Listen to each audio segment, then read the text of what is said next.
Hi everyone, my name is John and for today only I have been promoted from my role as Emma's dad to father of the bride. First, I would like to thank you all for coming. Some of you have had to travel a long way and must have been worrying about what the weather might throw at you. Also, I would like to thank the registrar for conducting such a smooth ceremony and all the staff at Nankara for giving us such a wonderful meal and making us so comfortable here. A few weeks ago, Mike circulated some requests to the speakers today to dish the dirt as much as possible.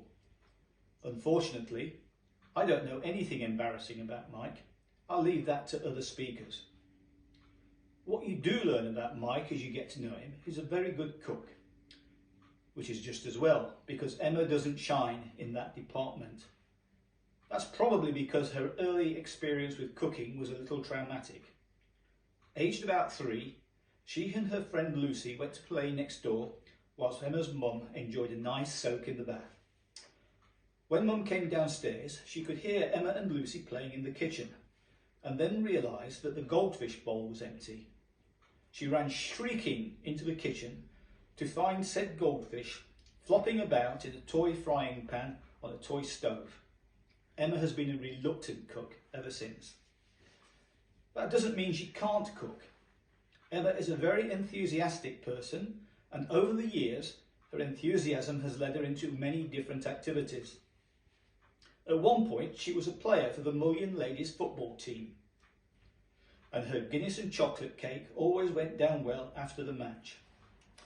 Unfortunately, Emma's enthusiasm for football showed mostly in the way that whenever the ball came close to her, she enthusiastically ran in the opposite direction. So it's just as well that football is now in the distant past. Sometimes Emma's enthusiasm can get in the way of considering the consequences of the course of action.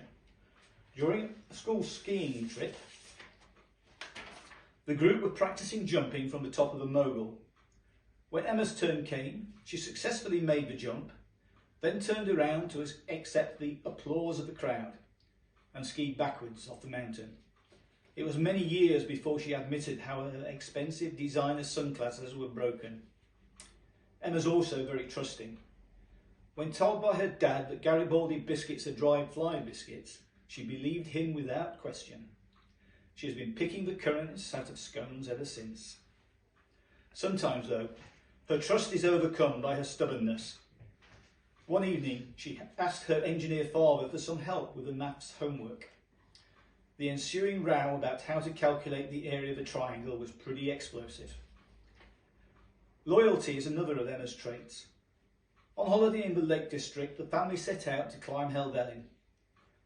The weather at the bottom was lovely hot sunshine, but as we climbed, it got colder and colder. The wind got up and we started climbing through clouds. Emma was dressed only in shorts and t-shirt.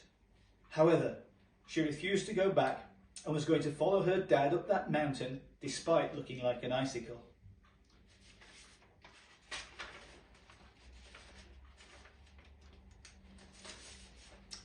On these occasions, it is common to console the father of the bride with the words, "You haven't lost a daughter, you've gained a son." I'm not sure those words are appropriate in my case. I've just celebrated my 70th birthday. My mind is letting me down. The missing car keys that were found in the freezer, the red pepper that was taken out of the fridge for the evening salad, only to go missing and eventually be found in the microwave. The newly received driving licence that has simply evaporated into thin air.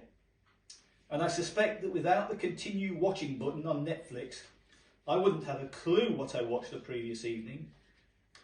All in all, I think my second childhood is staring me in the face. So I think that on this occasion I should say to Mike that he hasn't just lost a girlfriend, he's gained a son. In fact, my best advice would be to buy a beautiful sailing boat and disappear on a world voyage for several years. Hang on a minute, he already has. So please raise your glasses and wish the newlyweds a happy marriage and a marvellous voyage. To Mike and Emma.